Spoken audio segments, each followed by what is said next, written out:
மாபெரும் சபையிலே நான் பேச வந்திருப்பது ஒரு சரித்திரத்தை பற்றி. ஆம், கிராமங்கள் தோறும் பள்ளிக்கூடங்களை திறந்த ஒரு சரித்திர நாயகரை பற்றி.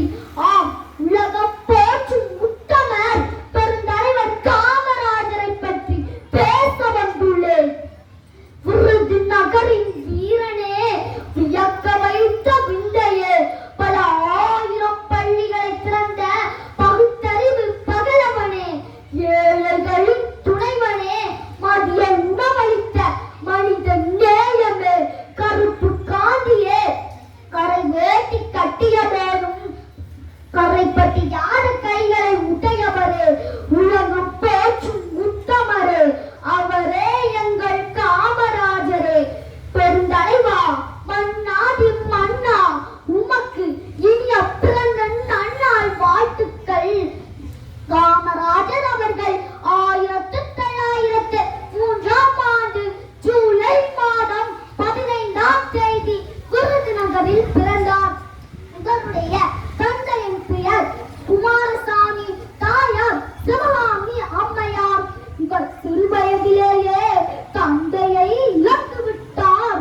அன்னச்சத்திரம் 1000 வைத்தலை விட, ஆலயம் 10,000 நாட்களை விட, புண்ணியம் கோடி ஆங்கோர் ஏழைக்கு எழுத்தறிவித்தல் என்ற முண்டாசு கவி பாரதியின் வரிகளை மெய்ப்பித்து காட்டியவர் பெருந்தலைவர் காமராஜர்.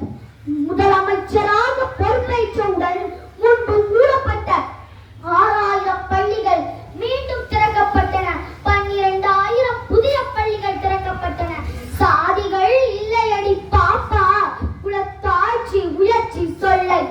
பாவம் என்ற பாரதியின் வரிகளுக்கு இணங்க பள்ளி சீருடைய கட்டாயமாக்கினார். வையத்துள் வாழ்வாங்கு வாழ்பவன் வாழ்வுரையும் தெய்வத்துள் வைக்கப்படும் என்ற வள்ளுவ பெருந்தகையின் வாக்குப்படி அறநெறியில் நின்று வாழ்ந்த காமராஜரின் ஆட்சி காலம் தமிழகத்தின் பொற்காலம் என்று அழைக்கப்படுகிறது. ஏழைகளின் வாழ்வில் அறியாமை இருள் அகற்றி கல்வி என்னும் ஒளி விளக்கை ஏற்றி வைத்த பெருந்தலைவர் காமராஜரின் பிறந்த நாள் கல்வி வளர்ச்சி நாளாகும்.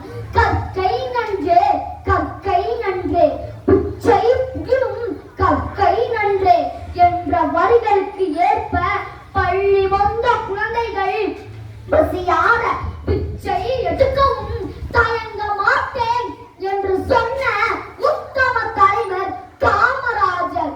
கல்வி தந்த கையால் கலப்பைக்கும் மதிப்பளித்தவர், உணவுக்கும் தொழிலுக்கும் ஒத்தனை செய்தவர் பெருந்தலைவர் காமராஜர்.